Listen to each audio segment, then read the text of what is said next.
안녕하세요. 흰수염고래 스포츠입니다. 유럽 축구의 주말 리그가 시작됩니다.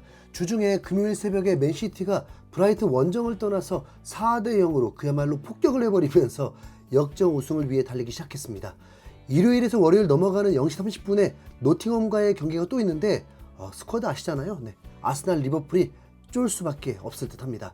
그리고 이제 주말 경기의 첫 시작은 리버풀부터 시작하게 되는데 이미 주중 에버튼전에서 0대2 패배 충격을 받은 상황에서 또 웨스트햄 원정입니다. 웨스트햄도 유로파리그 탈락으로 이제 리그에 집중하기 때문에 만만치 않을 것입니다. 웨스트햄이 레버쿠젠에게 패배한 게 이상한 건 아니니까요. 네. 그리고 밤 11시에 맨유, 번리의 경기가 있습니다. 토트넘이 잔여 경기가 강팀만 4팀과 붙어야 하기 때문에 사실 최악을 생각하면 맨유와의 순위 싸움까지도 고려해야 할 수도 있어서 아예 남일처럼 볼 수는 없습니다. 그리고 뉴캐슬도 마찬가지고요. 그리고 새벽 4시에 토트넘에게 매우 관심이 갈 수밖에 없는 아스톤빌라 첼시전이 있습니다. 와, 토트넘 입장에서 빅매치입니다. 당연히 첼시가 빌라파크에서 아스톤빌라를 발라주길 바라는데 네, 웃음이 나오려고 하네요. 팔머가 나오긴 하는데 엔조가 수술을 해서 결장합니다.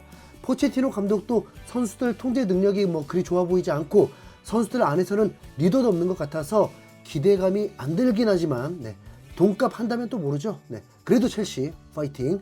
그리고 황희찬이 소속된 울버햄튼이 홈에서 루턴타운과의 경기를 하게 됩니다. 황희찬의 선발도 예상되고요. 쿠냐의 파울로 인해서 11호 골을 뺏겼는데 그때 헤딩슛은 정말 일품이었죠. 황희찬이 일찌감치 두 자릿수 득점을 해놓고도 현재까지도 10골밖에 안 된다는 게 매우 아쉽습니다. 사실 울버햄튼이요, 네투, 쿠냐, 황희찬이면 공격 레벨이 B클럽급이라고 봅니다. 근데 얘들이 제대로 뭉칠 때가 별로 없었습니다. 부상을 달고 살면서 서로 바톤 터치를 해버리니까요. 황희찬은 재계약을 한 상태고 네투, 쿠냐는 계속 이적설이 돌고 있기 때문에 어쩌면 이 세 명의 조합은 올 시즌이 마지막이 될 것입니다. 황희찬이 골을 넣기 위해서도 슈팅 찬스가 와야 하는데 너무 고립이죠. 울버햄튼 강등은 100% 멀어졌고 유럽 대항전 진출을 혹시 기대했지만 중위권으로 만족해야 합니다. 아스톤빌라 첼시전 경기가 있고 나면 그 다음은 바로 일요일 밤 10시 북런던 더비가 펼쳐집니다. 이 경기는 2년 전 두 팀이 치열한 4위 싸움을 위한 승점 6점 경기 때와 맞먹는 경기라고 볼 수 있습니다. 물론 목표가 서로 다르긴 합니다. 아스날은 우승을 위해 전승이 필요한 상황이고 토트넘은 4위 싸움을 위해서 아스날전을 패배하면 100% 챔피언스리그 진출 실패가 됩니다. 우선 전문가들이 아스날과의 경기에서 승리할 거라는 예측이 많지 않기 때문에 토트넘은 챔스 진출 확률을 매우 낮게 보고 있습니다. 그리고 손흥민 때문에 토트넘 응원하는 분들도 아스날전을 비관적으로 보고 있고 저의 가까운 지인마저도 너무 당연한 듯 얘기하더라고요.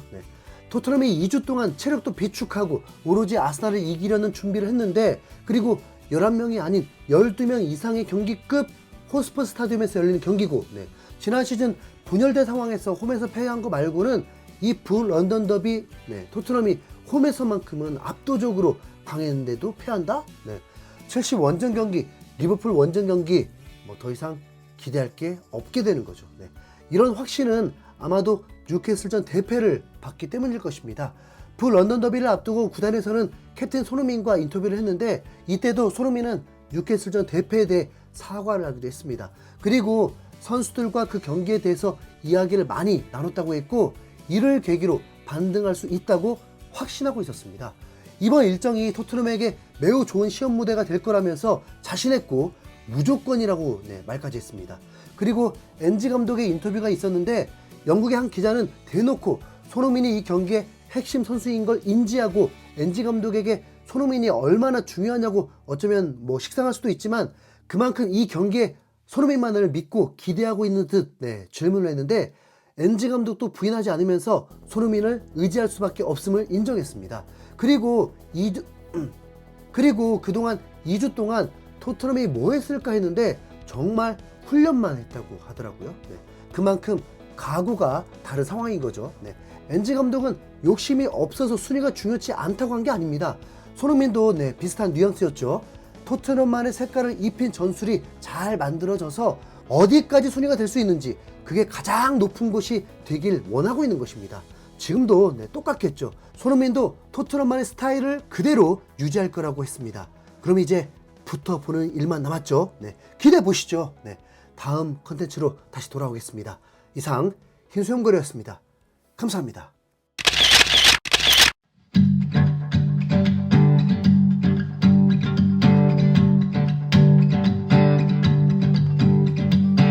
상상도 못할 일이 일어나 밤낮이 바뀌어도 난 행복해. 너의 그 찰칵